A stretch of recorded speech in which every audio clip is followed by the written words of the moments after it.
এই খুনের দায়িত্ব তারেক জিয়াকে গ্রহণ করতে হবে। এই খুনের দায়িত্ব মির্জা ফখরুলকে গ্রহণ করতে হবে। এই খুনের দায়িত্ব বিএনপিকে গ্রহণ করতে হবে। এই খুনের দায়িত্ব প্রত্যেক প্রশাসন গ্রহণ করতে হবে। এক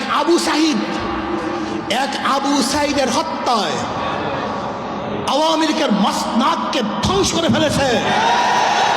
লিখে রাখো, 100 হত্যায় বিএনপির মসনদ তসনদ হয়ে গেছে।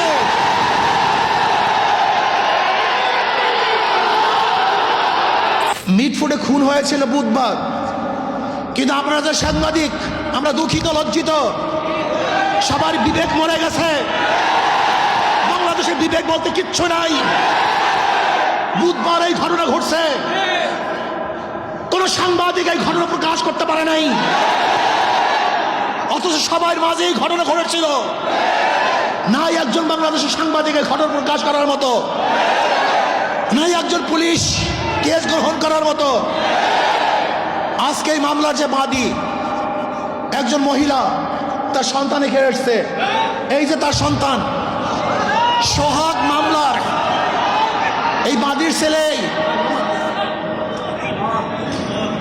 তার নিজের মুখে শুনেন, মামলা দেওয়া হয়েছে, কিন্তু পুলিশ মামলা গ্রহণ করে নাই। পুলিশ তার মামলা গ্রহণ করে নাই। আজকে পুলিশ ভিন্ন খাতে এই মামলাকে নেওয়ার জন্য ষড়যন্ত্র শুরু করছে। আজকে আমরা দুঃখিত।